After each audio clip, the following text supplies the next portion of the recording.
Assalamualaikum warahmatullahi wabarakatuh. Di sini kami akan menjelaskan tentang algoritma genetika yang beranggotakan Muhammad Zarfinki Safa Prasetya, M. Wahyu Elvander, dan saya sendiri Aditya Pratama. Oke. Sini pendahuluan.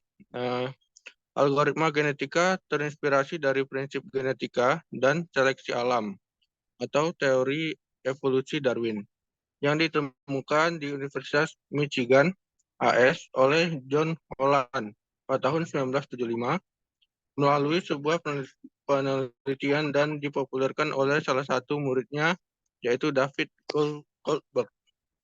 Konsep dasar algoritma genetika sebenarnya dirancang untuk menyimulasikan proses-proses dalam sistem alam yang diperlukan untuk evolusi, khususnya teori evolusi alam yang dicetuskan oleh Charles Darwin, yaitu survival of the fittest.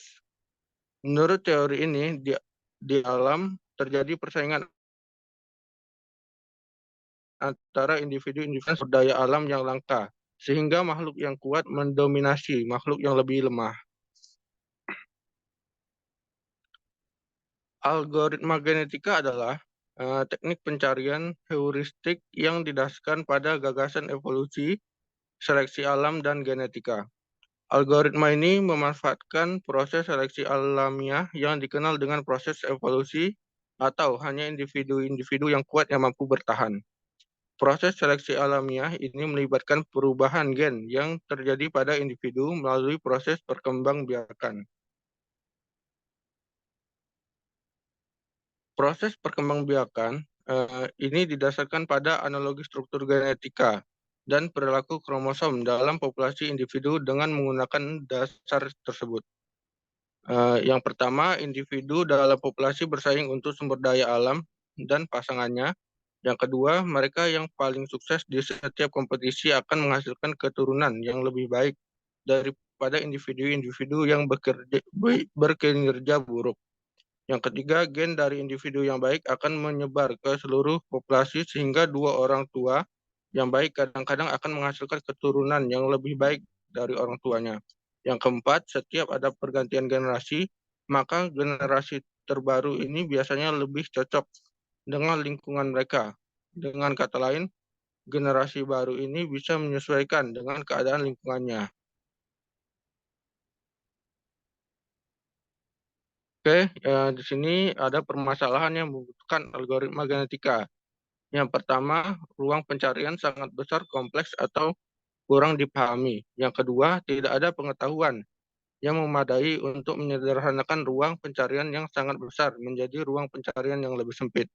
Yang ketiga, tidak ada analisis sistematis yang bisa menangani ketika metode konvensional gagal menyelesaikan masalah yang dihadapi. Yang keempat, solusi yang dihasilkan tidak harus optimal, asal sudah memenuhi kriteria sudah bisa diterima. Yang kelima, mempunyai kemungkinan solusi yang jumlahnya tak hingga. Yang keenam, membutuhkan solusi real time, yaitu solusi yang bisa didapatkan dengan cepat sehingga dapat diimplementasikan untuk permasalahan yang mempunyai perubahan yang cepat. Oke, masuk lagi ke aplikasi algoritma genetika. Algoritma genetika telah digunakan untuk memecahkan masalah dan permodelan di bidang teknik, bisnis, dan hiburan, termasuk yang pertama, optimasi. Algoritma genetik banyak digunakan dalam berbagai tugas optimasi, termasuk optimasi numerik dan masalah-masalah optimasi kombinasional seperti traveling salesman problem atau TSP, desain sirkuit, job shop scheduling, dan optimasi video dan kualitas suara. Yang kedua, pemrograman otomatis. Algoritma genetik telah digunakan untuk berevolusi terhadap program komputer untuk melakukan tugas-tugas yang spesifik dan merancang struktur komputasi lain. Misalnya selular, otomata, dan sorting networking. Yang ketiga, machine learning.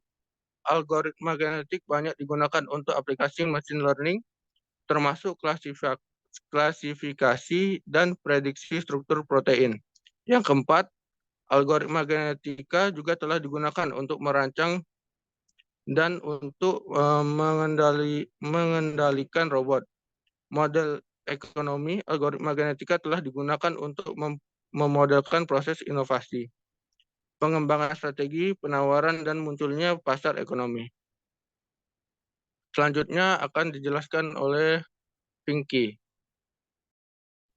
Baik, di sini yang kelima model sistem imunisasi, yaitu algoritma genetika digunakan untuk memodelkan berbagai aspek sistem kekebalan tubuh alami, termasuk mutasi somatik selama masa hidup individu dan menemukan keluarga dengan gen ganda selama evolusi.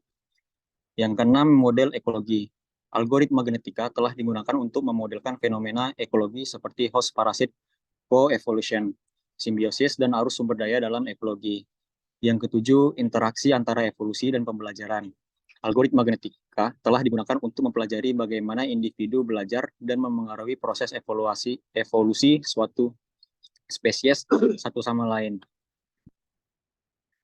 Berikut beberapa pengertian dasar dari yang pertama, gen atau genotype adalah variabel dasar yang membentuk suatu kromosom. Dalam algoritma genetika, gen ini bisa bernilai baik biner, float, integer, maupun karakter. Yang kedua, alele adalah nilai dari suatu gen, bisa berupa biner, float, integer, maupun karakter. Yang ketiga, kromosom. Kromosom adalah gabungan dari gen-gen yang membentuk arti tertentu. Ada beberapa macam bentuk kromosom, yaitu kromosom binar, yaitu kromosom yang disusun dari gen-gen yang bernilai binar. Kemudian kromosom float, itu adalah kromosom yang disusun dari gen-gen yang bernilai pecahan, termasuk gen yang bernilai bulat. Lalu kromosom string, yaitu kromosom yang disusun dari gen-gen yang bernilai string. Dan kromosom kombinatorial, yaitu kromosom yang disusun dari gen-gen yang dinilai berdasarkan urutannya. Lalu yang keempat, individu. Individu adalah kumpulan gen yang bisa dikatakan sama dengan kromosom. Individu menyatakan salah satu kemungkinan solusi dari suatu permasalahan. Yang kelima, populasi. Populasi adalah sekumpulan individu yang akan diproses secara bersama-sama dalam satu siklus proses evolusi. Yang keenam, generasi menyatakan satu satuan siklus proses evolusi. Lalu yang ketujuh, nilai fitness. Menyatakan seberapa baik nilai dari suatu individu atau solusi yang didapatkan. Nilai inilah yang dijadikan acuan untuk mencapai nilai optimal. Algoritma genetika bertujuan untuk mencari individu yang mempunyai nilai fitness yang paling optimal. Berikut adalah siklus algoritma genetika. David Goldberg adalah orang yang pertama kali memperkenalkan siklus algoritma genetika seperti digambarkan, yang dimana populasi awal, lalu evaluasi fitness, lalu seleksi individu, lalu reproduksi atau crossover dan mutasi, dan populasi baru. Siklus dimulai dari membuat populasi awal secara acak, kemudian setiap individu dihitung nilai fitnessnya. Proses berikutnya adalah menyeleksi individu terbaik, kemudian dilakukan crossover dan dilanjutkan oleh proses mutasi sehingga terbentuk populasi baru. Selanjutnya populasi baru ini mengalami siklus yang sama dengan populasi sebelumnya. Proses ini berlangsung terus hingga generasi ke N. Siklus ini juga kemudian diperbaiki oleh Zbigniew Michalewicz dengan menambahkan satu proses elitisme dan membalik proses reproduksi dahulu. Kemudian proses seleksi seperti berikut, yaitu di mana populasi awal, evaluasi fitness, reproduksi crossover dan mutasi, seleksi individu, elitisme, lalu populasi baru. Oke, selanjutnya akan dijelaskan oleh teman saya, yaitu Elvander. Baik, ini adalah komponen-komponen utama algoritma genetika. Yang pertama, teknik encoding atau decoding gen dari individu. Yang kedua adalah memaketkan populasi awal secara random dengan terlebih dahulu menentukan jalan individu dalam populasi tersebut. Yang ketiga adalah nilai fitness atau nilai dari fungsi tujuan. Lalu selanjutnya adalah elitisme atau prosedur untuk mengcopy individu yang mempunyai nilai fitness tertinggi sebanyak 1. Atau bila jumlah individu dalam populasi ganjil atau 2. Nah, selanjutnya adalah seleksi. Setelah seleksi, melakukan crossover atau bisa disebut dengan pindah silang, yaitu operasi pindah silang antar kromosom yang dilakukan untuk membentuk individu baru yang lebih baik. Selanjutnya adalah mutasi atau untuk melakukan modifikasi satu atau lebih nilai gen dalam kromosom yang sama. Lalu penggantian populasi atau agar semua individu awal dari satu generasi diganti oleh temporer individu hasil proses pindah silang dan mutasi. Yang pertama adalah teknik encoding atau decoding gen dalam individu.